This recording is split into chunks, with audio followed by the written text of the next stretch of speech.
continuar con este camino juntas. Pues hoy tenemos pues el enorme honor de tener aquí a Álvaro, muy querido miembro del Regnum Christi. Álvaro Avellán pues es esposo de la muy querida Amalia, también miembro del Regnum Christi. Álvaro es filósofo de la comunicación, profesor titular de Teoría de la Comunicación en la Facultad de Comunicación de la Universidad Francisco de Vitoria. Coordina el grupo estable de investigación, imaginación y mundos posibles en la Facultad de Comunicación de la misma universidad. Está vinculado al programa de doctorado en humanidades. Es reportero, columnista, redactor y fotógrafo. Ha publicado en diversos medios y formatos para instituciones particulares, para instituciones y para particulares. Es asesor académico desde 2000 y coach dialógico desde 2011. Y bueno, ha tenido el privilegio de acompañar a muchas personas en su camino de crecimiento personal y profesional. Coopera con varias universidades y programas y, bueno, como ya he dicho y cabe recalcar, es laico del Regnum Christi. Álvaro formó parte del proceso de renovación carismática e institucional desde la Convención Internacional de Laicos del Regnum Christi en Roma, también en la Asamblea General Extraordinaria que dio lugar a los estatutos de la Federación, y participó como laico que asiste al Colegio Directivo General del Regnum Christi junto con Francisco Gámez de 2018 a 2024, desde su origen hasta la primera Asamblea General Ordinaria. Y bueno, Álvaro, muchísimas gracias por este momento, gracias por estar aquí. La verdad que para mí ya ha sido un momento este coloquio, porque desde que Paulina me lo pidió, me sorprendió el tema y fue como, hace años que dejé de intentar leer el Principito, y qué es esto, y volverme a acercar y tener la sorpresa dolorosa y preciosa de descubrirme una persona mayor y de encontrar en este libro y en tu libro, que también es espectacular, pues mucho aire fresco. Sí, sí. Entonces yo creo que esto será eh, una oportunidad preciosa para todos los que tengamos el honor de escucharte. Muchas gracias, Jenny. Pues me habéis planteado un reto difícil, ¿no? Que yo os agradezco mucho. Agradezco a Paulina la invitación, te agradezco a ti que ejerzas de anfitriona. Ojalá tengamos, después de la presentación inicial, tiempo, ¿no? De conversación y de coloquio, y que me cuentes tus luces con el Principito y yo siempre bien sombrero, ¿no? Y me hace mucha ilusión estar en esta conversación, aunque sea en diferido con mis hermanas consagradas del Regnum Christi. Decía que es un reto porque el contexto es el año jubilar y la esperanza cristiana y nos enfrentamos a una obra profana. Y entonces, ¿cómo haces esto, ¿no? ¿Cómo llevas la obra a la esperanza cristiana, ¿no? Pero me parece que es un reto apasionante porque si la encarnación significa algo, significa justo que reconocemos la palabra en las palabras, ¿no? Y que reconocemos la presencia invisible de Dios en lo visible. Y este es el reto que tenemos, como en una obra profana que habla de la vida, que tiene elementos incluso de fantasía, ¿no? Podemos encontrar cuestiones últimas del ser humano que nos conectan con la cuestión de Dios y de donde descubrirle, buscarle, conocerle y buscarle, ¿no? Eh, y, y a eso nos vamos a dedicar. Además, la obra del Principito tiene que ver con esto, ¿no? Uno de sus grandes temas de fondo es la capacidad de ver lo invisible en lo visible. Otro de sus grandes temas es el de la amistad y yo diría que el tercer tema importante es el de la necesidad de consuelo ante la experiencia de desierto o de soledad, ¿no? y qué puede hacer el hombre en esa situación. Entonces, son tres grandes temas que están conectados con la cuestión de la esperanza, ¿no? Para disfrutar de una obra narrativa, sea novela, teatro, drama, cine, etcétera, ¿no? O un cuento, como este es el caso, es importante atender a los puntos de giro o a los acontecimientos, ¿no? Son los que vertebran o estructuran la historia. Y en ese sentido son como todas las narraciones son pequeñas abreviaturas de vida, ¿bien? Porque la vida humana está hecha también así de acontecimientos, ¿no? La vida nos acontece, es algo que nos pasa y a lo que respondemos, y hay momentos específicos en los que algo pasa que provoca un giro en nuestra vida, ¿no? Aprender a leer los acontecimientos de nuestra vida es aprender a leer la vida, ¿no? La vida de cada uno, ¿no? ¿Cuál es su sentido, ¿no? ¿Cuáles son los momentos importantes que la vertebran?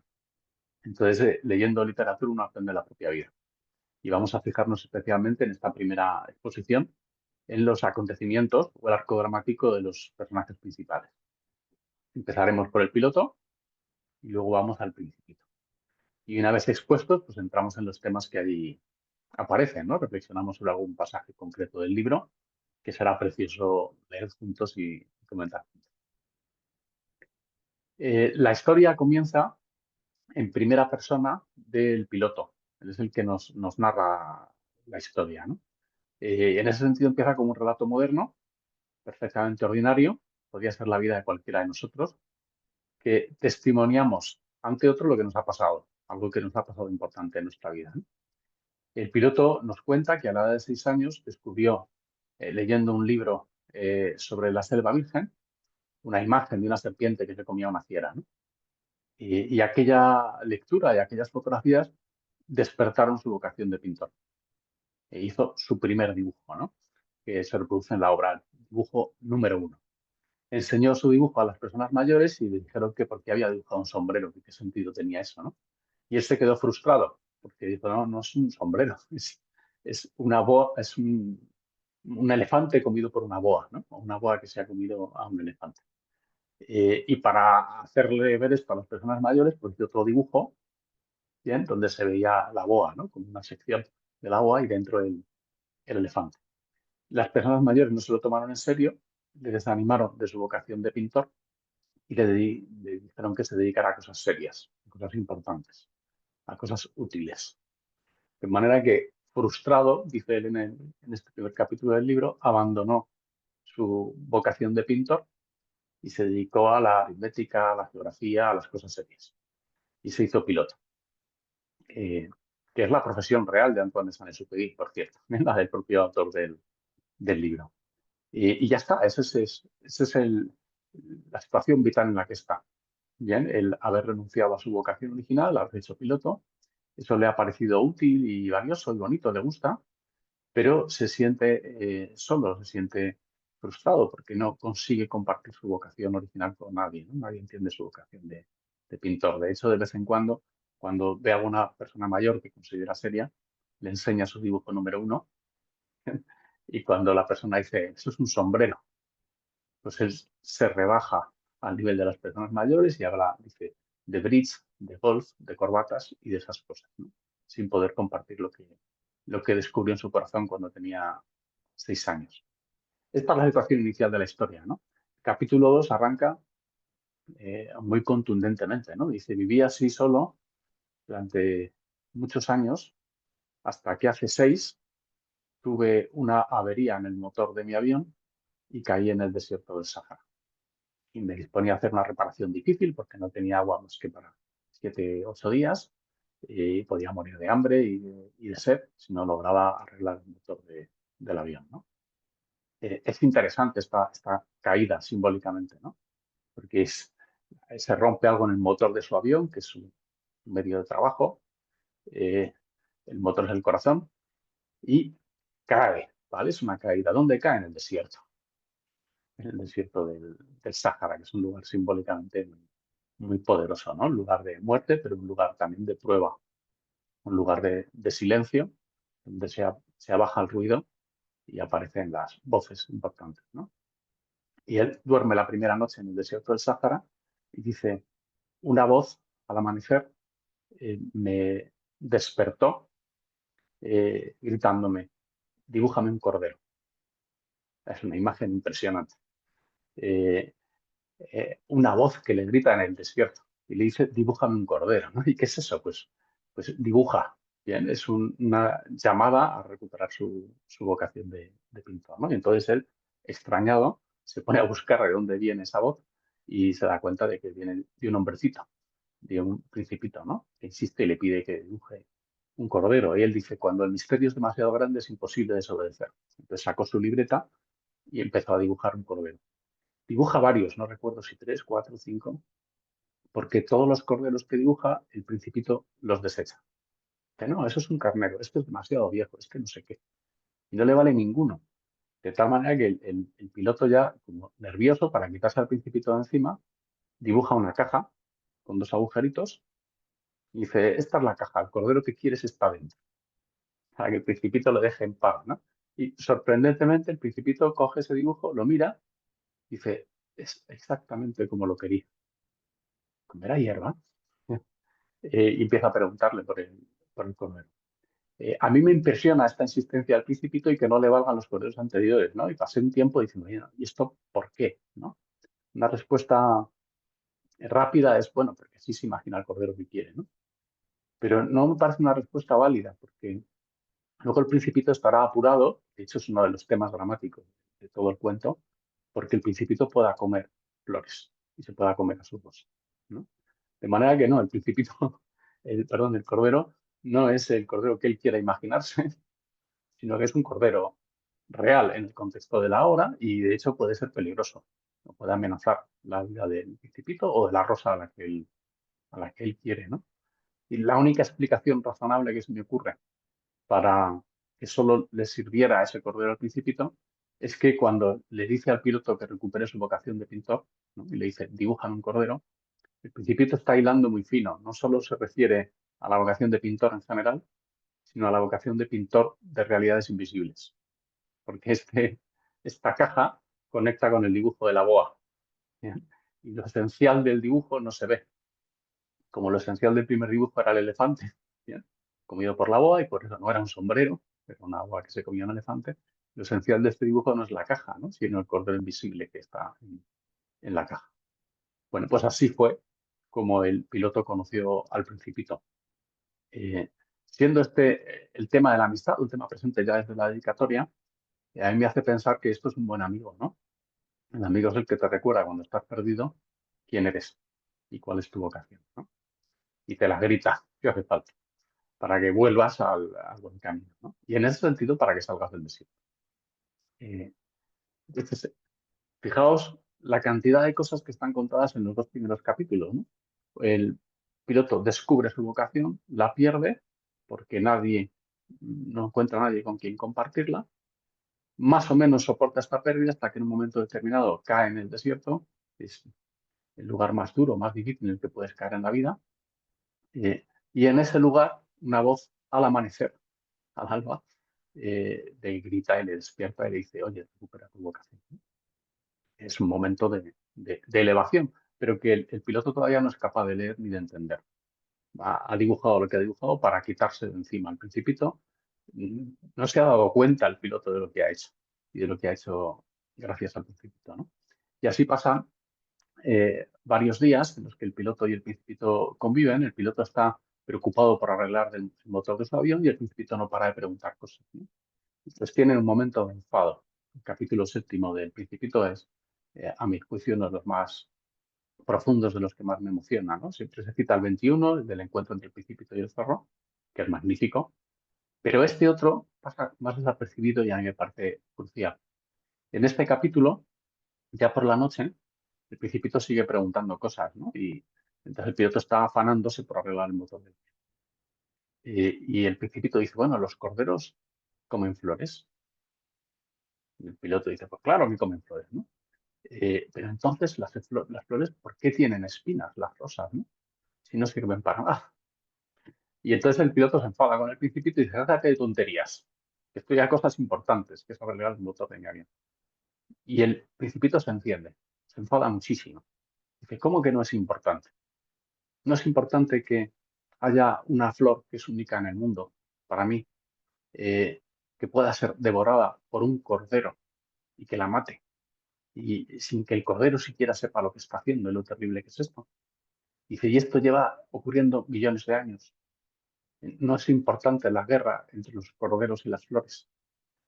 Es espectacular porque el Principito pasa de su drama personal, que es la posible pérdida de su rosa, a la que quiere, al drama más general de la muerte y del mal en el mundo, ¿no? Y, y me impresiona además que este mal en el mundo no busca culpables, ¿no? Un cordero inocente puede comerse a mi rosa, ¿no? Eh, es una presencia del mal que no es todavía moral, ¿no? Que es como radical, es ontológica, es metafísica, ¿no? Es los seres vivos para vivir, para sobrevivir, matan a otros seres vivos. Los necesitan de alimento. Es decir, la supervivencia de unos implica el sacrificio o la muerte de otros. Y esto es una ley universal de la naturaleza. Esto es así desde el principio de este mundo al menos, ¿no? De que conocemos. Es principio de la naturaleza, ¿no? Entonces, lo que está poniendo sobre la mesa el Principito es tremendo, ¿no? Es esa herida ontológica del mal, ¿no? Ese misterio del mal presente en el mundo, incluso no porque haya personas malas, ¿no? Sino más radical, en la base de cómo funciona la naturaleza. Y, claro, pues esto es terrible, ¿no? Esto es mucho más importante que arregles el motor de tu avión, ¿no? Que el piloto todavía no entiende muy bien. Y entonces el Principito se echa a llorar, ¿no? Cuando expone este drama. Y en ese momento dice el piloto, eh, ya no, de repente, ya había anochecido, me di cuenta del llanto del Principito, de que ya no me importaban ni el bulón, ni el motor, ni el avión, dice, ni mi muerte. En una estrella, en un planeta el mío, había un Principito que tenía necesidad de consuelo. Entonces dejé mis cosas y le abracé e intenté ponerle eh, justificaciones o explicaciones, ¿no? Dice, dibujaré un bozal para tu cordero, dibujaré una armadura para tu flor, ¿no? Intenta como paliar el asunto, ¿no? Pero se da cuenta de que eso no es suficiente, ¿no? Y al final enmudece, dice, es tan misterioso el país de las lágrimas, ¿no? Porque es verdad que el bozal está bien, es verdad que la armadura está bien, que todo eso es en cierta manera paliativo, pero por mucho que protejas a la rosa va a morir. La rosa es como aprende el Principito en uno de los planetas que visita, efímera y no va a durar siempre. Eh, y este es el drama, ¿no? Fijaos, no el de la propia muerte, sino el de la muerte del ser amado, ¿no? En eso es lo que está el Principito. Y en este momento, que podemos llamar un momento de conversión del piloto, en el sentido estrictamente humano del asunto, y luego podemos profundizar más, ¿no? En este momento, el piloto deja de estar preocupado por su vida, se olvida de que tiene que cargar el motor para sobrevivir y se gira hacia la vida del amigo, de consolar al amigo, aunque sea inútil lo que pueda hacer por el amigo, ¿no? Pero bueno, puede estar ahí, puede abrazar, puede acompañar, ¿no? Es todo lo que puede hacer. Eh, y justo en este momento el tono del libro cambia. El capítulo siguiente ya deja de ser como un relato moderno en primera persona de corte realista, a pesar de la aparición fantástica del Principito, ¿no? Y empieza casi como un cuento de hadas. Empieza la historia del Principito, sobre la que luego volveremos, ¿no? Veremos su arco dramático también. Eh, es interesante, en el momento en el que el piloto deja de estar preocupado por sí mismo y empieza a estar preocupado por el amigo, el misterio del Principito, la historia del Principito, se le abre como un libro de par en par al piloto. No se conoce sino lo que se llama, es una de las lecciones del libro, y no solo la dice el zorro, sino que está aquí evidenciada, ¿no?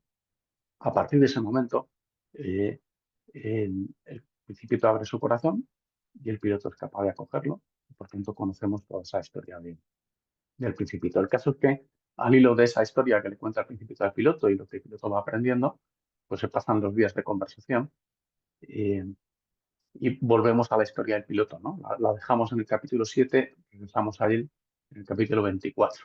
Entre medias es la historia del Principito. En el capítulo 24 estamos en el octavo día de la avería del piloto en el desierto. Y el piloto dice, ay, querido Principito, que como he disfrutado de este tiempo que hemos pasado juntos, como deseo que puedas volver con tu Rosa, pero se nos acaba el tiempo. No tengo agua, no he arreglado el motor, el fin se acerca. No podemos eh, vivir sin agua. ¿Bien? Y entonces el principito dice, bueno, no te preocupes, vayamos caminando juntos hacia una fuente. El piloto alucina, le dice, una fuente en el desierto del Sáhara, esto es imposible, ¿no? Pero algo le lleva a acompañar al amigo en esta aventura, ¿no? A seguirle en esta petición que parece absurda. Por otro lado, no tiene esperanzas en arriba del motor de su avión, ¿no? Es como una última aventura. Y entonces se ponen a caminar juntos buscando una fuente en el desierto. En un momento concreto, el principito está agotado y el piloto lo coge en sus brazos y lo va llevando en brazos, ¿no? Este capítulo, el capítulo 24, está escrito en un lenguaje que parece onírico. Algunos críticos literarios dicen las influencias del surrealismo en la literatura de Saint-Exupéry, ¿no? Pero bueno, es verdad que estilísticamente puede parecer eso, pero tiene un sentido más profundo y que de repente se ponga el autor onírico aquí, ¿no? Y es que el piloto, por lo que ha aprendido con el Principito y por el sacrificio que está haciendo para el Principito y por el llevarle en brazos y caminar juntos hacia una fuente, el piloto está aprendiendo a ver lo invisible. Y entonces, en este capítulo, todo lo que cuenta el piloto está transfigurado. Aparece en su dimensión sensible y en la invisible, ¿no? Entonces, se habla en ese capítulo de la belleza del desierto, porque puede esconder un tesoro o un pozo. Se habla de la belleza del propio Principito, ese cuerpo debilitado y dormido, que es bello por su fidelidad a una flor. Se habla de la belleza de las estrellas, que no solo son puntos de luz en el cielo o bolas de fuego, ¿no? Sino que orientan, son las que nos permiten encontrar la dirección adecuada cuando estamos perdidos, se reconoce por la estrella polar, ¿no? Y se habla de todo esto. Y es impresionante cómo el piloto está aprendiendo a ver lo invisible, ¿no? Por tanto, el espacio físico y el tiempo cronológico que está viviendo están transfigurados. Hay otras presencias allí, ¿no? Y al alba de esa noche, al amanecer de esa noche caminando a cuestas con el Principito, descubren un pozo, que es un pozo de aldea. Este es otro elemento increíble desde el punto de vista de la vida ordinaria, ¿no? Pero es un pozo de aldea que simboliza un pozo de comunidad, de pueblo, de convivencia, ¿no? Y en ese pozo, pues el Principito y el piloto hablan. En otra escena, no lo estoy diciendo, pero supongo que el público que es inteligente y tiene formación estará viendo muchísimas imágenes bíblicas aquí detrás y es real. Ya están en su PI, estudió con los jesuitas, era- tiene formación católica fuerte, estaba casado con una mujer católica y, y que tiene esta formación en la literatura cristiana y tiene formación bíblica y evangélica, ¿no? Entonces, ahí hay una conversación preciosa entre el Principito y el piloto en un pozo, en el que el Principito le pide al piloto, dame de beber de este agua que no solo es buena para la sed, sino que es buena para el corazón, ¿no? Y en ese tiempo repasan lo que han vivido esos días y a la vez el piloto cobra conciencia de que el Principito pues está culminando un viaje, un periodo, ¿no? Y que pronto se van a separar. Entonces es una fiesta de celebración. Se evoca en ese capítulo la imagen de la Navidad, ¿no? Como la imagen de la casa de la infancia de San Exupéry, una casa misteriosa porque guardaba un tesoro dentro, ¿no? Que nadie veía, pero que estaba ahí y que hacía la vivencia de la familia y de la comunidad. Eh, pero a la vez el piloto empieza a ver que llega el momento de la separación, ¿no? Dice tú, ¿por qué volvías al lugar donde caíste en el desierto hace tantos años, ¿no? No recuerdo si años, ¿no? Pero un año. Caíste hace exactamente un año en el desierto, ¿no? Y el Principito le habla de que debe volver con su Rosa, le dice, pero bueno, ahora tú ocúpate de tu avión. De repente el Principito le importa que el piloto arregle el motor de su avión, ¿no? Para que pueda volver también a su tierra, ¿no? ¿Por qué en ese momento? Después, porque el Principito, fijaos qué maestro más curioso ha sido el Principito con el piloto, ¿no? Cuando el piloto quería arreglar el motor de su avión para volver a su vida, el Principito le quitaba ahí y decía que dibujara y que escuchara y que desatendiera las razones para sobrevivir, ¿no? Pero después de este viaje juntos en los que el piloto ha descubierto cuál era su vocación, la ha recuperado, ha dibujado, se da cuenta de que tiene que vivir de otra manera, de que no puede abandonar aquello que le dio la vida, ¿no? Que le dio orientación para su vida. Entonces, ahora sí, ahora ya puedes arreglar el motor del avión, ¿no? Es como si el Principito le dijera al piloto, estabas muerto, ahora estás vivo, ¿no? Entonces, si estabas muerto de espíritu, de vida, ¿para qué querías sobrevivir? ¿No? Saint-Exupéry es un autor que convive con el existencialismo francés, Sartre, Camus, etcétera, ¿no? Sabéis que Camus decía en su ensayo sobre el mito de Sísifo que la única pregunta filosófica verdaderamente importante es la del suicidio, si merece o no la pena vivir la vida, ¿no? Porque una vida que no tiene sentido no merece la pena ser vivida, ¿no? Y por tanto, esta es la cuestión radical, ¿sí? ¿Por qué vivimos? ¿Para qué vivimos? ¿No? Pues el Principito le viene y decía al piloto, ya estabas muerto, ¿tú para qué quieres vivir? Arreglar el motor de avión es una chorrada. Sí, no hay una razón por la que vivir, ¿no? Recuperada esa razón del sentido de la propia vida, entonces ya sí, pon los medios para salir de ahí, ¿no? Y de hecho el piloto arreglará el motor del avión en nada, en ese día, ¿no? Lo que había sido problemático durante días y abandonado durante otros días, se arregla casi mágicamente en ese momento, ¿no? Y arreglado el motor del avión, es la despedida de los amigos. El Principito tiene que volver con su rosa, para eso va a enfrentarse a la picadura de la serpiente. El Principito y el piloto saben lo que significa eso, y el piloto pues tiene que volver a su vida ordinaria, ¿no? Entonces pasan ese día juntos.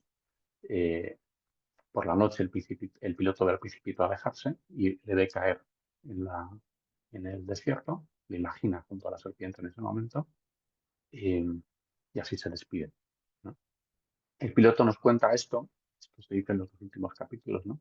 6 años después de, su experiencia en el desierto, eh, se pregunta si el Principito habrá llegado con sorpresa o no, si el cordero se habrá comido o no la rosa del Principito, tiene esa incertidumbre, ¿no? A veces piensa que no, a veces piensa que sí, dice, y el mundo cambia. Cuando miro las estrellas, me pregunto si el cordero ha comido o no a la rosa, el mundo es muy diferente. Si respondo que sí o si respondo que no. Eh, el piloto parece apostar porque la rosa no ha sido comida por el cordero y eso es lo que le da esperanza, ¿no?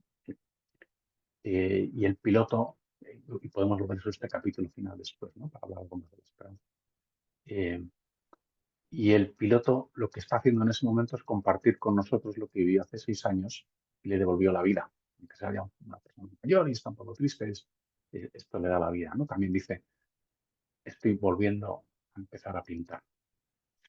Es interesante, durante todo el libro, el Principito y el piloto son críticos con las cifras cuando miden cosas, miden los días, o miden el dinero, o miden el peso, el valor de algo, ¿no? El precio de algo, perdón. Em, pero el autor hace un uso simbólico de los números. El piloto encontró su vocación de pintor y la perdió a los 6 años de edad. Y el piloto recupera su vocación de pintor y nos cuenta su vida y su historia con el Principito 6 años después de la caída en el desierto. Si no echa cuentas, el desierto parece que fue un segundo nacimiento, una muerte y un renacer, ¿no? Y por eso estos 6 años le ha llevado hasta que su vocación vuelve a activarse, ¿no? Un poco como cuando San Pablo se encontró con Cristo. Pasó unos días, ¿no? Tuvo que encajar el asunto antes de recuperarse y salir a testimoniar lo que haya vivido, ¿no? Pues algo así le pasa un poco al piloto. Eh, También dice tener esperanza porque al día siguiente buscó el cuerpo del Principito y no lo encontró. Y entonces está convencido de que para volver con su rosa, pues no volvió solo un espíritu, sino que pudo llevar finalmente su cuerpo, otra imagen bíblica, ¿no? Sí, el sepulcro vacío, como pista o indicio de que el Principito ha regresado a casa, ¿no? Y ha regresado bien. Esta es la historia del piloto. Entre medias decía está la del Principito. Claro, la del Principito cuando aparece en el desierto, que es la primera vez que lo vemos, parece un personaje muy sabio. Pero el Principito tuvo también su camino, ¿no? que está contado a partir del capítulo 8, como os decía, hasta el 23. Ese relato está contado en tercera persona. Lo sigue contando el piloto, pero no habla de sí mismo. Está contado como un narrador contaría un cuento de hadas, ¿no? En ciertos sentidos, casi un narrador omnisciente. Eso es muy interesante, porque coloca la historia del Principito no en una historia ordinaria, como si fuera la del piloto, sino en una especie de historia arquetípica, una especie de mito, diríamos, ¿no? Una historia universal, como los cuentos que empiezan con érase una vez, ¿no? O hace mucho tiempo. Cuando se dice esto, lo que es un recurso retórico para significar que lo que ahí se cuenta está fuera de nuestro espacio y de nuestro tiempo. ¿Vale? Por así decir, es un tiempo, un espacio y una historia absolutas, en el sentido preciso de que no son relativas a nuestro tiempo histórico. ¿Ya? No fueron ayer ni mañana, sino que son siempre. ¿Ya? Están ahí, una historia como que está gobernando el sentido de todas las historias particulares, ¿no? Eh, Estos son los mitos sagrados antiguos, ¿no?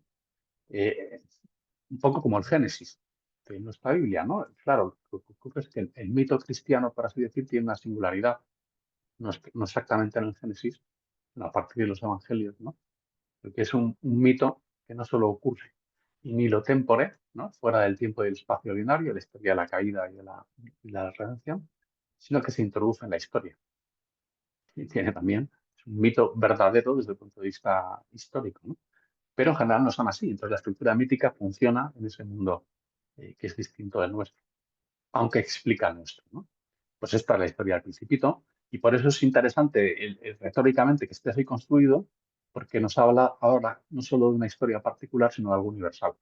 La historia del Principito es la historia de todos, en cierta medida. También la del piloto. Y vais a ver que narrativamente la estructura de los acontecimientos es muy similar a la del piloto, ¿no? El Principito vivía en su mundo, un mundo en el que tenía varios volcanes, en el que de vez en cuando aparecían semillas malas, que son los baobabs, pero él disciplinadamente las cortaba de raíz desde el principio, y entonces eso impedía que su planeta explotara, ¿no? Que el baobab creciera demasiado, se hiciera demasiado grande e hiciera el planeta inhabitable.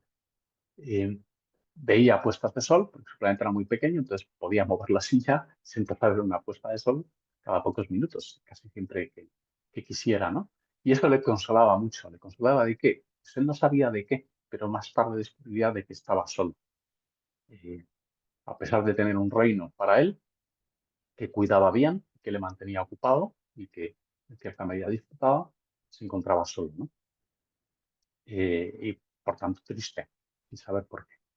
Hasta que un día, primer acontecimiento en la vida del Principito, ¿no? que pasa de la situación inicial al drama, aparece una semilla distinta que no es de baobab y es como las de las otras flores o plantas que crecen en el planeta y va viendo cómo esa semilla va germinando poco a poco y él la va cuidando y de repente aparece, se abre, el capullo se abre y aparece la flor, que es una hermosa rosa y el Principito se queda fascinado. Este es un proceso de enamoramiento eh, y de descubrimiento de otra vocación, que es la de pintor, pues la vocación al amor, ¿no? Al amor de Eros en este caso. El- la relación no se expresa así, pero es entendible rápidamente, ¿no? La relación entre el Principito y la rosa es la relación conyugal, ¿eh? de amor erótico, el hombre por la mujer y viceversa. Y él queda prendado por la rosa, que la rosa invadió con su perfume todo mi mundo. Es una imagen preciosa de ver lo que significa la experiencia de enamoramiento, ¿no? Tú vivías en un mundo y cuando te enamoras, ese mundo queda transfigurado, ¿no? Ya es distinto. Es físicamente el mismo, por así decir, pero todas las relaciones que tenías con ese mundo están vistas ahora a la luz de la relación que tienes con Rosa, con esa otra persona, y por tanto el mundo entero ha cambiado, es distinto, no es lo que era, ¿no? Se vive de otra manera, se reconoce su valor de otra manera, queda reorientada nuestra relación con el resto del mundo a partir del enamoramiento. Y esto es lo que le pasa al Principito, ¿no? Luego va conociendo poco a poco a la Rosa. Resulta que la Rosa pues, es un poco vanidosa y presumida y a veces miente un poco. Y el Principito se enfada con la Rosa. Eh, Total que se pelean. Bien, hay una fractura en la relación entre ellos eh, y el Principito decide marcharse. Se despiden, la verdad es que bastante bien para hacer una ruptura, porque se piden perdón mutuamente.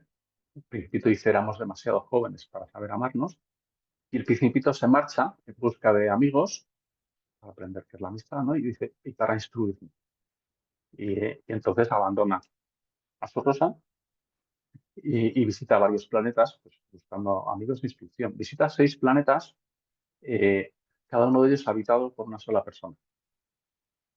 Esto simbólicamente es interesante, porque en los planetas habitados por una sola persona, la actitud de esa persona, cómo se comprende a sí mismo, cómo se relaciona con los demás, hace que no quepa nadie más en ese mundo. Son personas solitarias. De ninguna de ellas puede aprender el Principito lo que busca, que es saber qué es ser amigo, saber qué es amar a alguien, saber cómo querer a su rosa. Pero en uno de esos planetas recibe una indicación. Dice, quizá convenga que vaya a su planeta Tierra. Es un planeta que tiene mucho prestigio.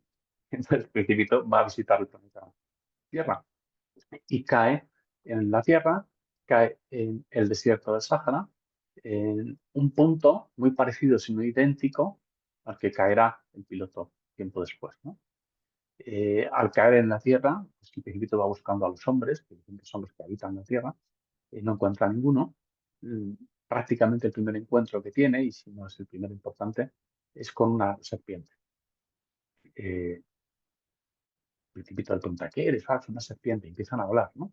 El Principito se queda inquieto por este encuentro porque la serpiente habla siempre en enigmas, ¿no? Y le revela algunas cosas, ¿no? Le dice que a pesar de que su aspecto frágil es más poderosa que el dedo de un rey, porque ella, la serpiente, envía con su picadura a las personas al lugar del que provienen. Mira, el Principito dice, pero tú eres puro, así que puedes estar tranquilo, ¿no? Puedo devolverte al lugar del que provienes. El Principito dice, ya sé lo que quieres decir, ¿por qué hablas siempre en enigmas, no? No lo dice literalmente, pero viene a decir, no es mi hora, ¿sí? Tengo que buscar a los hombres, no voy a dejar picar. Eh, la serpiente en el contexto judio-cristiano a menudo significa la tentación, ¿no? O el mal. Aquí no, aquí significa la muerte, claramente la muerte, ¿no? Soy como un navío, dice en otro lugar, es una imagen griega, ¿no? La muerte como ese viaje en barco del mundo de los vivos al mundo de los muertos, ¿no? Entonces también se presenta como la que resuelve todos los enigmas, ¿no? Dice, Principito, hablas siempre enigmas, y dice, yo los resuelvo todos, ¿no? Entonces está simbolizando la muerte, que es una experiencia de la Tierra, de este mundo, eh, que el Principito evita en ese momento, eh, porque considera que no es el momento, y que la serpiente respeta. Es impresionante ese, como ese kairos, ¿no? El momento oportuno o no del final. Entonces el Principito sigue caminando, eh, sufre otro acontecimiento dramático, y es que descubre un jardín de rosas, de miles de flores, ¿no? Y entonces se da cuenta de que su flor no es única en el mundo, de que hay otras igual de bellas, con un olor fantástico, etcétera, ¿no? Y se queda conmovido ante eso, ¿no? Eh, dice, primero dice, mi flor me engañó, me dijo que era única y no lo era, ¿no? Después piensa, yo me creía un príncipe importante en mi planeta, con mi flor, con mis volcanes, y resulta que soy un mediocre, ¿bien? Que no tengo nada que sea un auténtico tesoro.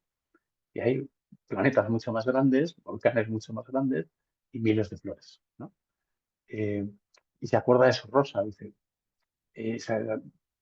me habría mentido o se sentiría vulgar al ver otras iguales, lo pasaría fatal, se dejaría morir para hacerme a mí mal, ¿no? Y tiene un movimiento como de consuelo hacia su rosa, dice, tendría que mentirle, tendría que, ¿no? Se ve ahí el amor del Principito por su rosa, a la vez que la desilusión, ¿no? Puede hacerse otra lectura más sociológica, ¿no? Eh, Pensar en la experiencia humana, ¿no? De enamorarte, de frustrarte con ese amor y de salir al mundo y de descubrir a otras miles igual de bellas, eh, pero en cierto sentido vacías, porque no son la que tuviste, ¿no? Entonces hay ahí una experiencia como de de segundos amores que no son tales por pérdida del primer amor, ¿no? Y de nostalgia del primer amor y del amor auténtico, ¿no? El Principito aquí ha tocado fondo, ¿vale? El Principito cuando cae en el desierto no ha tocado fondo, toca ahora. Es un segundo desierto más profundo. Y justo en el capítulo 7 tiene otro encuentro significativo, ¿no? Va caminando y una voz le saluda y él busca dónde está y es un zorro que está debajo de un monte. Y el Principito, pues, eh, derrotado y absolutamente triste, dice, por favor, juega conmigo, ¿no? El perro le dice, no puedo jugar contigo, no me has domesticado. El Principito pregunta, ¿qué es eso de domesticar? Es una cosa que no se olvida. Y entonces empieza una conversación entre el Principito y el zorro, eh, donde se van conociendo mutuamente y el zorro le enseña varias cosas al Principito, ¿no? La primera es, y esto es lo que estaba deseando el Principito, ¿no? La primera es que para ser amigos eh, es necesario domesticar y ser domesticado, ¿no? Dice, ¿qué consiste eso? Pues consiste en crear lazos de tal manera que esos lazos que creas hacen que la otra persona sea importante para ti, tú seas importante para la otra persona, crezcáis en intimidad y descubráis que sois únicos el uno para el otro, ¿no? Porque ya no es una mirada de superficie, sino que habéis entrado en la intimidad del otro y habéis descubierto su singularidad, ¿no? ¿Quién es realmente? El Principito dice, creo que empiezo a entender. Me temo que una rosa me ha domesticado. El zorro es posible, se ven cosas muy raras en la Tierra. El Principito, no es en la Tierra, es en otro planeta. Empiezan así a conocerse, ¿no? Entonces el Principito dice, vale, tengo que crear lazos. Al día siguiente vuelve a ver al zorro para consolidar la relación y le dice el zorro, has venido a otra hora, tienes que venir siempre a la misma. ¿Por qué? Dice, porque esos son los ritos. Los ritos son importantes. Los ritos consisten, fijaos qué paradoja, ¿no? Consisten en hacer algo repetidamente con cierta frecuencia y es lo que permite que ese algo sea diferente a todos los demás días. Es decir, en lo que es visible, un rito es una repetición, ¿vale? Pues todas las tardes a las 4. Para cronológicamente es una repetición, es mecánico, ¿sí? Es siempre lo mismo, ¿no? Y sin embargo, eso es lo que hace posible que las 4 de todos los días sea una hora distinta de todas las horas, sea la hora especial, porque sea la hora del encuentro entre el Principito y el zorro, ¿no? Y además, todas las demás horas también se hacen especiales, porque si sé que a las 4 nos vamos a encontrar, desde las 3 puedo empezar a preparar el corazón. Entonces, las 3 también son importantes. Todo el tiempo queda transfigurado, queda ordenado a partir de los ritos que son significativos para nosotros, ¿no? Que son ritos comunitarios. Es decir, no solo es mis rituales personales, por así decir, como los tenía el Principito en su planeta, ¿eh? De barrer el planeta, de quitar los lavabas, son como rituales individuales. Aquí es un rito constituido socialmente, ¿no? Es un rito compartido, eh, que hace, por ejemplo, que esa cosa como la puntualidad pues no sea la tiranía de ajustarnos a un reloj, sino el criterio por el cual armonizamos nuestros corazones, ¿no? Es la puntualidad, los horarios, todas estas cosas que parecen tan frías tienen este sentido profundo invisible, ¿no? Esto es lo segundo que le enseña el zorro al Principito. Y entonces ya el Principito, emocionado con esto, dice, pero algún día nos tendremos que separar y será triste. Y dice el zorro, será triste, pero valdrá la pena. Habremos ganado. ¿Cómo que habremos ganado? Sí, por ejemplo, por el trigo, dice el zorro, ¿no? Para mí el trigo antes era indiferente, yo no como trigo, bien, eso es la cosa de las gallinas. Sin embargo, el trigo me recuerda a tu cabello. Y el trigo ahora para mí será importante, porque en el trigo estará habitado por tu presencia. Y así el resto del mundo del zorro queda también transfigurado por la amistad con el Principito, ¿no? El Principito aprende esto. Le dice, ahora vete a ver a las rosas y después te revelaré un secreto importante, ¿no? El Principito se va a las rosas y ya ha descubierto, ¿no? Que ellas no son su rosa, que sois rosas, sois bellas, pero estáis vacías porque el tiempo que pasé con mi rosa es lo que hizo que descubriera su intimidad, que fuera importante para mí, porque yo me he sacrificado por mi rosa, porque yo he perdido tiempo, ¿no? Su rosa vuelve a ser única en el mundo, porque ya no las mira a todas desde la superficie, sino que ha descubierto lo invisible de su rosa, ¿no? Y entonces vuelve con el zorro, le da las gracias, y el zorro le dice, llévate estos secretos. El Principito repite. Cuando literalmente se repite algo es que ahí estamos ante algo importante, ¿no? No es que el autor se haya despistado escribiendo ¿no? El tiempo que perdiste por tu rosa es lo que hace que ella sea importante. Eres siempre responsable de lo que has domesticado y, sobre todo, lo esencial es invisible a los ojos, no se ve bien sino con el corazón, ¿no? Que es el lema del libro. eh, Esto que se pone a veces en las tazas de Mr. Wonderful, ¿no? Como muy romántico, muy bonito, eh, pero que es la clave de interpretación de todos los demás capítulos, ¿no? Lo que nos ayuda a entender también por qué el elefante comido por la boa, por qué la caja en la que no se ve el cordero, etcétera, ¿no? Todas las claves del libro. Como aquello que quieres, aquello a lo que dedicas tiempo, aquello que te compromete, es aquello que conoces verdaderamente. Y muy agustiniano esto, ¿no? Solo se conoce lo que se ama y solo se ama lo que se conoce. En un movimiento que parece paradójico, pero que es una especie de círculo virtuoso, ¿no? Esto es lo que le enseña el rol al Principito. Y entonces se despide. Ya el Principito está convencido de volver con su rosa. Ya ha aprendido lo que tenía que aprender. Ya ha concluido su viaje fuera de casa. Ya está dispuesto a regresar, ¿no? En ese viaje de regreso tiene un par de encuentros con un guardabujas, con un vendedor de píldoras para quitar la sed, que nos permite a nosotros ver que el Principito ha aprendido la lección. Cuando visitó los 6 primeros planetas, el Principito se quedaba perplejo ante las personas mayores que estaban solas. No sabía por qué no funcionaba eso, ¿no? Sabía que no podía ser amigo de ellos, pero no sabía qué faltaba. Sin embargo, con estos encuentros ya sabe lo que falta. Ya tenemos el Principito sabio, que sabe responder a la guardabujas, sabe responder a vendedor de píldoras para láser y tendrá todavía, antes de enfrentarse a la serpiente, un último encuentro que será justo con el piloto. Y le enseña al piloto todo lo que ha aprendido y hecho ese ciclo, el Principito se dirige a la picadura de la serpiente. Asume que para volver con su rosa tiene que pagar un precio, parecido al que pagó el piloto cuando dejó de arreglar el motor de su avión para conservar al Principito, ¿no?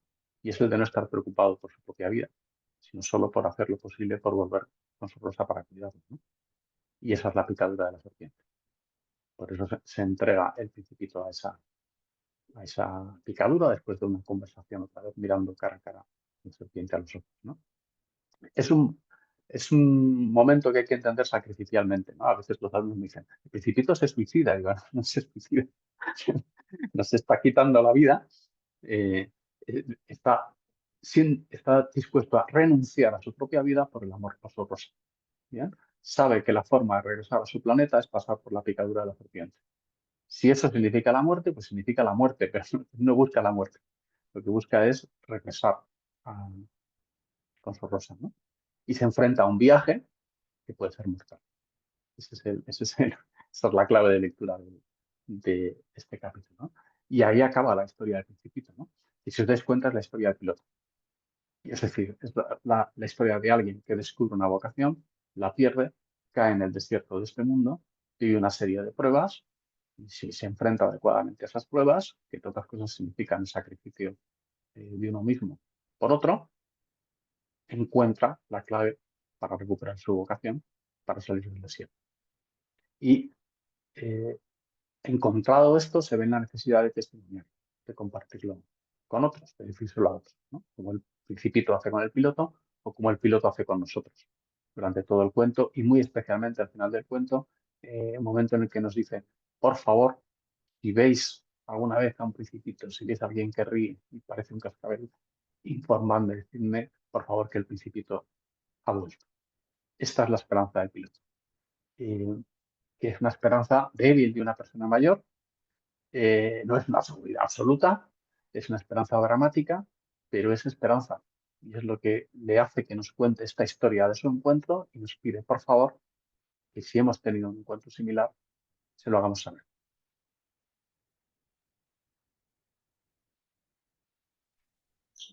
¡Qué espectáculo! ¡Wow! Para mí fue como... Es que nunca había visto el Principito como una historia que va de amor. que es lo esencial de la vida, que va de amor, pero no un amor como estamos acostumbrados a leer o ver en las películas o en... No, no, no, no, va a algo más profundo, a lo esencial, a lo esencial. Y eso es eh, espectacular. Y por eso pega del todo hablar de esto ahora y aquí. Es muy impresionante, pero como comenzaste diciendo, Álvaro, pues al final todo lo humano va a entrar perfectamente en esta vida y en este encuentro y relación con Dios, porque Él lo ha querido así, lo ha metido. Y al final es un libro, una historia que nos habla de un camino, ¿no? Un camino que al final eso es la vida y eso es el amor, un camino que siempre va unido a la esperanza y a la conversión, ¿no? Y no como eh, la esperanza, la virtud o la conversión de penitencia, no, no, no, sino como un volver a mirar, volver a recordar la rosa, volver a descubrir eh, que ya no es una entre tantas porque hay un vínculo, porque hay un amor, y que eso es lo que hace esperar y caminar. Y es precioso, precioso. Eh, con esto yo creo que daría incluso hasta para un retiro, o sea, es tan bueno, tan potente que se podría tomar un solo encuentro del Principito y ¡buah! Da para mucho, da para mucho. Em, yo, pues pensando en todo esto, la verdad es que tengo tantas cosas en la cabeza. Em, eh, a mí personalmente el encuentro con todas las rosas para mí ha sido un encuentro muy, muy poderoso, como que tener esa experiencia de soledad, de la soledad que experimentas al descubrir esa experiencia existencial de uno entre tantos, ¿no? Y yo una entre tantos y el mundo uno entre tantos, eh, pero al mismo tiempo hay alguien para quien no eres un entre tantos, ¿no? Para que eres tú y a quien le cambias el mundo y quien cambia tu mundo. Eh, y para mí esto sí fue un, una experiencia de profunda esperanza, porque creo que este tipo de vínculo, este tipo de experiencia, sí dan un sentido a la vida, como que el dejar de experimentarte solo, aunque estés a kilómetros de tu rosa, porque tienes esa rosa, eh, me parece una experiencia muy profunda. Y yo pensaba en la bula que el Papa Francisco sacó para convocar el año jubilar, porque en la introducción, muy pronto, el Papa nos recuerda, todos esperan, ¿no? Todos esperamos, todos vivimos con ese anhelo y deseo en el corazón de la esperanza, pero es verdad que hoy en el mundo nos encontramos con personas que, que han apagado esto, ¿no? Que han caído en el desierto y no encuentran un sentido para sus vidas.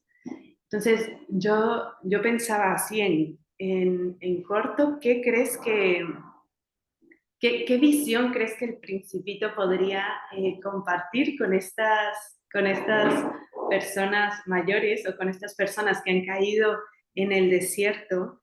Eh, como qué visión podría proponer para camino de vuelta a la esperanza, para ese camino de conversión a la esperanza que él mismo vivió, ¿no? y que él mismo enseña. A ver, wow, qué pregunta. Eh, bueno, yo creo que una primera reflexión es que el Principito también cayó en el desierto, como el piloto, ¿no? Es decir, que en cierto sentido todos estamos en el desierto.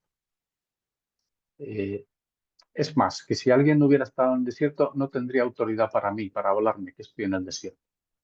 Esta sería la primera cosa que yo creo que es importante, ¿no? A veces planteamos esta cuestión como nosotros ellos, ¿no? Y como no, no, sí, en esta estamos todos en el mismo barco.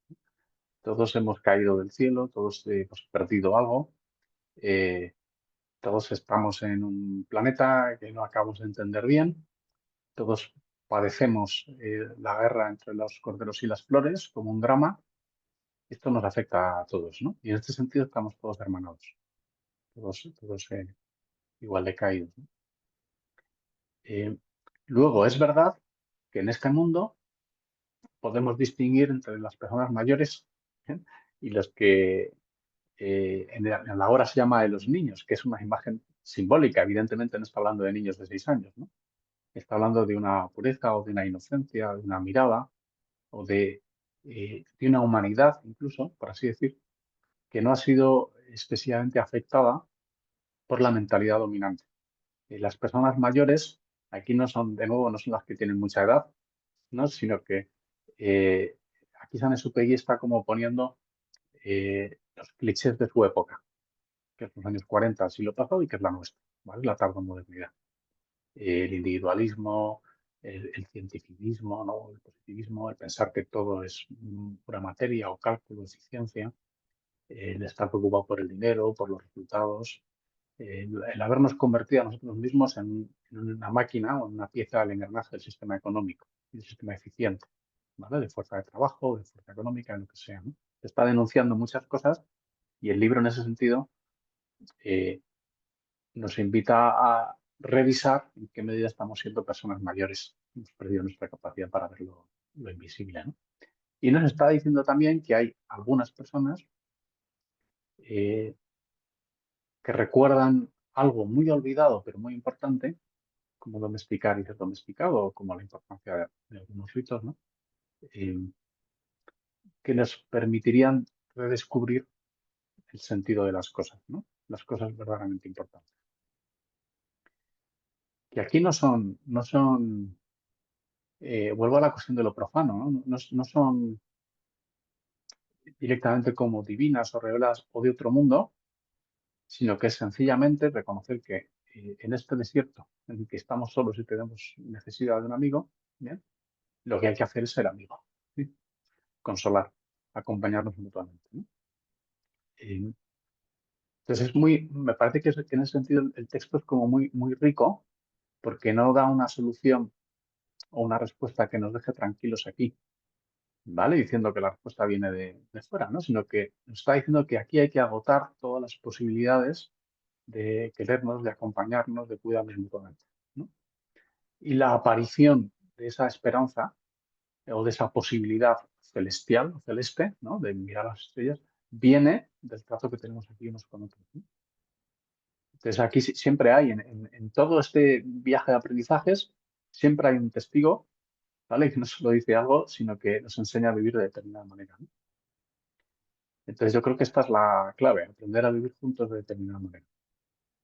Entonces eso nos hace descubrir, sin rechazarlo, sino padeciendo lo terrible de la guerra entre los corderos y las flores, nos hace descubrir que hay algo más, que estamos hechos para algo más, ¿no? Eh, y que la muerte pues, no puede ser sin un viaje, ¿sí? No puede tener la última palabra, ¿no? Porque estamos hechos de otra cosa, porque reconocemos dentro de nosotros y en el otro algo invisible que está por encima de lo que vemos, ¿no? Y de lo que vemos parecer y lo que vemos cambiar, etcétera, ¿no? Que yo diría que esta es la llamada fundamental del texto, ¿no? Lo conecto con otra idea que decías antes, ¿no? A veces se lee el Principito como un texto de amor romántico, ¿no? Dices, nada más lejos que eso. Efectivamente, ¿no? Si acaso es un texto de amor sacrificial, ¿no? Que no es exactamente lo mismo que el amor romántico. Donde hay una verdadera entrega por el otro y donde en esa renuncia eh, se descubre la presencia de algo muchísimo más poderoso, ¿no? Pero invisible, que da sentido y que orienta, ¿no? Me impresiona que hayamos, o sea, luego la gente lo verá cuando sea, ¿no? Pero que estemos grabando esto y se publique probablemente pronto en tiempo de Cuaresma, ¿no? Que es el tiempo en el que rememoramos el desierto. Y cuando hablamos de penitencia, de sacrificio, me parece que este texto es eh, que nos da claves muy interesantes para verlo, ¿no? Lo sugería antes, que no pone tanto el acento en la culpa, aunque por algo ocurrirá que hay guerra entre los corderos y las rosas, etcétera, ¿no? Eh, como en las tesis que supone la renuncia a tus cositas y la atención y cuidado al otro, ¿no? Y el caminar juntos hacia la fuente de ese agua que no solo quita la sed, sino que es buena para el corazón, ¿no? Entonces, esta es la tarea, ¿no? En nuestro tiempo. Y que es de Cuaresma, pero que bueno, es del desierto de esta vida, ¿no? Aunque gracias a Dios haya momentos de Navidad, por así decir, ¿no? Que es justo el momento del pozo, la propia historia del Principito. Qué hermoso, porque no podía dejar de pensar mientras hablabas cómo esta obra toca un tema fundamental en el que se nos va la vida. O sea, estamos hablando de algo que sí, que no es ninguna situación secundaria, sino que es de profunda importancia, porque al final eh, nuestro Dios es el Dios del vínculo, es el Dios de la amistad. Mm, y creo que esto de- Cristo vino a recordarnos esto y vino a decir, yo no los llamo siervos, ¿no? Yo los llamo amigos. Y qué fuerte em, porque es verdad, cómo la amistad es una parte fundamental en la vida y cómo nos salva eh, eh, esta relación justo por la naturaleza de la relación, porque, porque te descentra, te saca de ti, te lleva a las cosas importantes y al descentrarte te hace reencontrarte. Entonces es como, es salvadora, esta relación, este vínculo, al final es salvación. Yo pensaba, claro, nuestra salvación está en el vínculo, porque eso es lo que Dios vino a acercarse, a querer un vínculo. Y qué fuerte que justo hoy en día en nuestra sociedad es de lo más amenazado en todo. El vínculo, como estamos muy obsesionados en arreglar el motor de nuestro avión y, y el principito dice, hey, ven y encuéntrate conmigo, ¿no? Eh, Esto que dices me impresiona, ¿eh? Fíjate, estamos efectivamente preocupados por nuestra herida, ¿no? Y la respuesta que te da el Principito es, descéntrate. Se te va a curar en cuanto no estés pendiente de ti. ¿Sí? Cuando estés pendiente del otro y lo que quieras es cuidar al otro, eso se arregla solo, ¿sí? Eso impresiona mucho, ¿no? Y escuchándote, hacía el ejercicio como de la imagen crística que puede ser el Principito, ¿no? Eh, no es una alegoría, ¿vale? O sea, no hay nada, porque hay textos cristianos que son típicamente alegóricos, ¿no? Entonces uno cambia un personaje por otro y dice, ah, mira, sí está, ¿no? Se traduce perfectamente. Es, por ejemplo, el caso en las Crónicas de Narnia, el caso de Aslan, ¿no? El león, pues uno lee las Crónicas de Narnia y sabe que el león es Cristo, ¿vale? cambias León por Cristo y te funciona perfecto, ¿vale? Entonces, este no es el caso, ¿no? No es una alegoría que, a mi juicio, sería más pobre como ejercicio literario, ¿no? Eh, pero sí que hay en la historia de la literatura imágenes crísticas, ¿no? Es decir, personajes que en algunos elementos, no en todos, de hecho en otros pueden ser muy contrarios, ¿no? Tienen o remiten al tipo o al arquetipo de Cristo, ¿no? Entonces, en el Principito hay algunos, ¿no? Eh, eh, Viene del cielo, ¿sí? Y cae a este mundo y cae en el desierto, en cualquier lugar, ¿no? Eh, y efectivamente lo que hace es, a muy pequeña escala, más lo hace Cristo, ¿no? Fundar una comunidad de amigos, ¿no? Decía, no os llamo siervos, os llamo amigos, ¿no? Y esa comunidad de amigos es además de los distintos, que no son los que a priori dirías que son los amigos. Esto yo creo que es importantísimo, ¿no? No es como, los amigos no es la pandilla, ¿no? Los que pensamos igual, ¿no? Sino que no, es este que es, que por así decir, de todas las sectas enfrentadas, ¿vale? De distintas clases sociales, de cómo es esto, ¿no? Y les juntas, ¿no? Y, y les enseña a vivir de determinada manera, a formar una comunidad que sí es de amigos, pero que no es de amigos por los criterios mundanos, ¿no? Sino que al revés, por criterios mundanos dirías, ¿cómo es posible que estos tíos se soporten, ni siquiera ni se amen, ¿no? Es una comunidad de los muy distintos. Y luego se va, pero dice que va a volver, ¿no? Y entonces deja aquí a esas personas eh, con trabajo que hacer por delante, y trabajo, y sacrificio y esfuerzo, ¿vale? Como esa noche caminando de noche y en el desierto, ¿sí? Incluso en el que cargamos con él. Es el que carga con nosotros, ¿no? El Principito dice, vamos a buscar una fuente, vais y duermes, y tienes que llevar tu en brazos. Impresiona, ¿no? Por así decir, cómo responsabiliza al piloto, ¿no? En el camino de la vida. Y dice que volverá, y en ese momento estamos, ¿no? El que está, tiene un modo de presencia que es evidente, pero no es la presencia plena, definitiva, ¿no? Eh, y por tanto nos mantiene en la tensión y en la esperanza de esperarle, de preguntarle, de saber, ¿no? Que eh, si ha vencido ya definitivamente el mal, ¿no? Si ha acabado la guerra entre los corderos y las rosas, porque aquí no se nota. Pero él dice que sí. Claro, claro.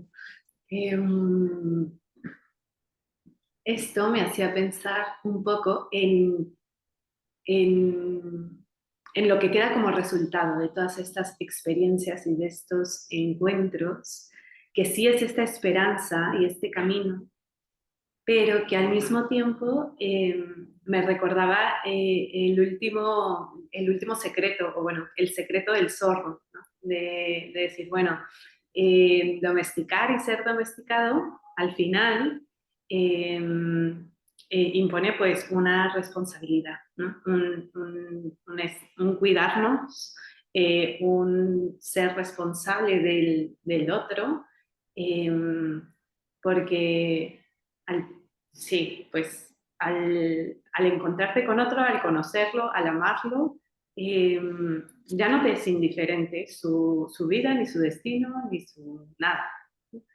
Eh, y, y yo lo veía muy contrario a mucho del pensamiento de hoy en día, que estamos acostumbrados eh, a que al contrario, como que estas cosas mm, son sin responsabilidad, son sin compromiso, son sin...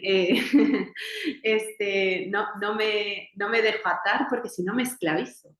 Y el domesticar y ser domesticado es una esclavitud, ¿no? Es una forma de atarse, porque al final es parte de la esencia del vínculo, ¿no? Un lazo es un nudo, estás atado, eh, pero que al final es lo que da sentido a la vida y lo que lleva la vida, ¿no? Y creo que eso es una propuesta muy fuerte del cristianismo hoy en día y también que el Principito da un foco, un enfoque en esto. Eh, y creo que es, al mismo tiempo, es camino de esperanza, eh, porque da la fuerza para querer comprometerse, para querer amar de verdad, tener un camino de verdad. Entonces, eh, ¿tú qué piensas que podría ser este enfoque para una consagrada hoy en día o para un miembro del Reino Cristo o de la Iglesia?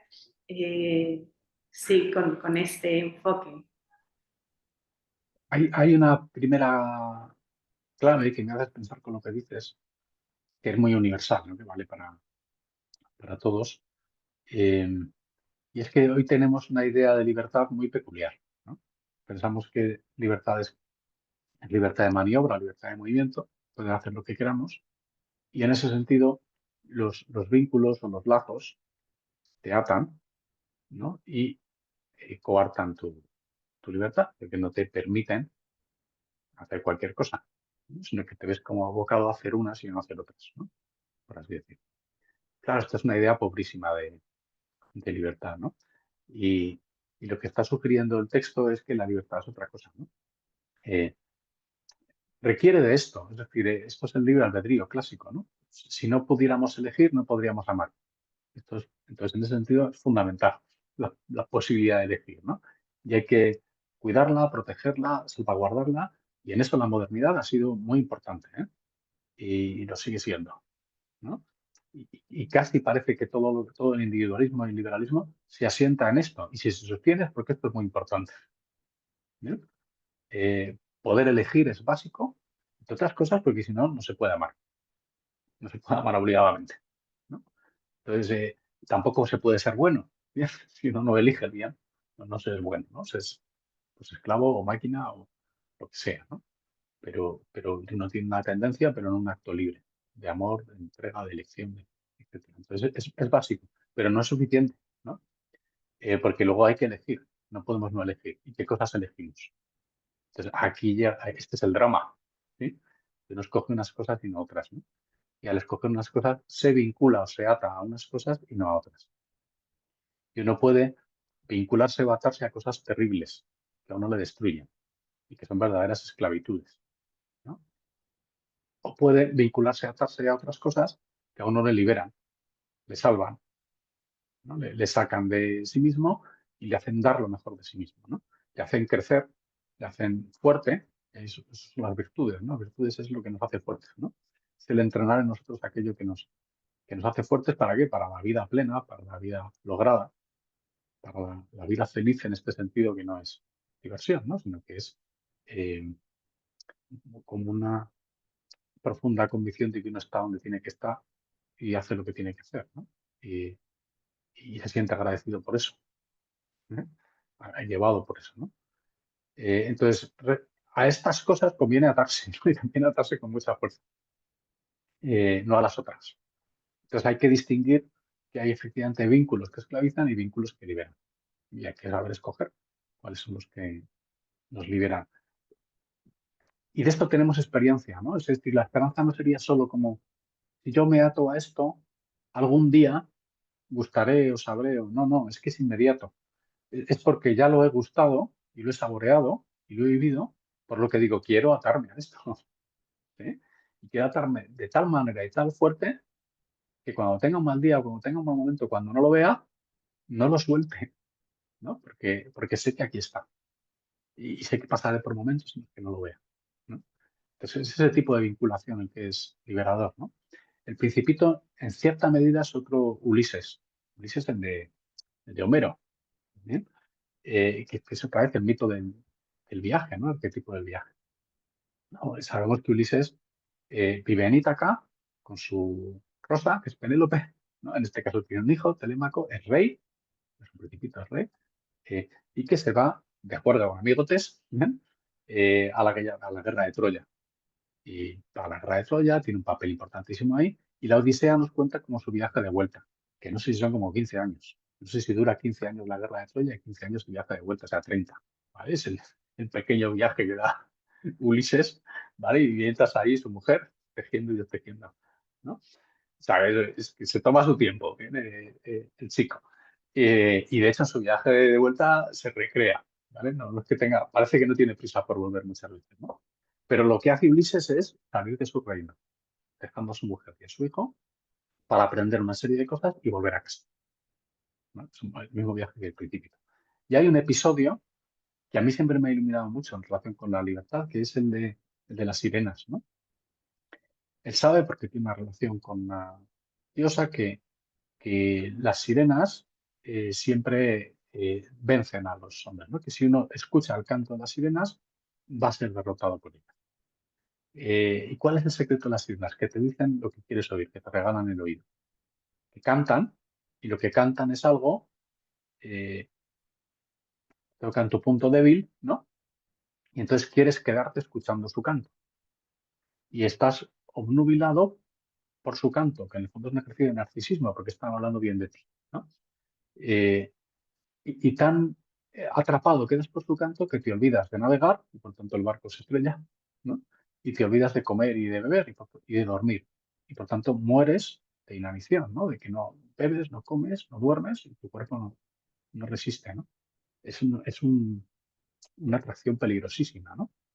Y por eso nadie ha leído ya a Ulises y a Homero, pero todos decimos, no te dejes llevar por cantos de sirenas, sin saber muy bien lo que significa. Pero significa esto, ¿sí? Y entonces Ulises, que es astuto, ese es su carácter, ¿no? Quiere ser el único hombre que ha escuchado el canto de las sirenas y ha sobrevivido. ¿Cómo haces esto? ¿No?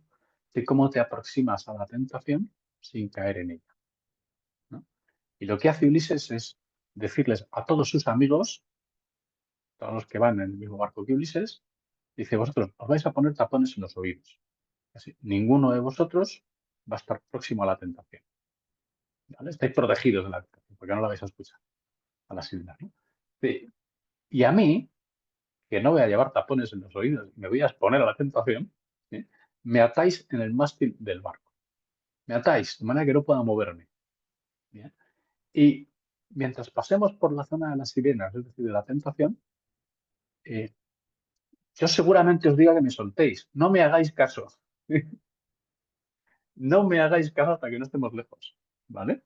Aunque os diga que os voy a matar o que os voy a... No me hagáis caso. Y ya, cuando hayamos pasado por delante de los sirenas y nos hayamos alejado, ya me desatáis. Es impresionante, ¿no? Porque es justo la imagen de un acto profundísimo de libertad de Ulises en el momento de máximo riesgo, de máxima tentación, ¿no? En el que dice, yo no voy a ser capaz de sostenerme a mí mismo, cuento con vosotros. ¿Sí? Entonces, atadme al mástil, es decir, un vínculo, ¿vale? Una atadura, que no me pueda mover de aquí, porque sé que si no me voy a ir, ¿no? Y no me dejéis que me vaya ni me dejéis suelto, ¿no? La libertad como atadura, ¿no? Contando además con la confianza de los amigos. Es interesante que el mástil, además de un barco, simboliza la virtud del barco, ¿no? El, el barco se mueve porque tiene un mástil que permite soltar la vela y que la vela sea empujada por el viento, ¿no? Entonces, el mástil de un barco es su virtud, sin él el barco va a la deriva y es su guía y su voluntad, ¿vale? Su fuerza para moverse. A esto se ata Ulises. Me parece una imagen fantástica, ¿no? Para redescubrir lo que significa la verdadera libertad. Y esa atadura es lo que le permite a Ulises volver a casa, volver con Penélope, con Telémaco y a su reino, ¿no? Es decir, la atadura al mástil es lo que hace que no caiga en el canto de las sirenas, pero no es una atadura porque sí, ni vacía de sentido, ¿no? Sino que es una atadura que le permite reconquistar su vocación, ¿no? Volver a su lugar y ser quien es, que es el rey de Ítaca, el esposo de Penélope y el padre de Telémaco. ¡Guau! Es que esto es esencial.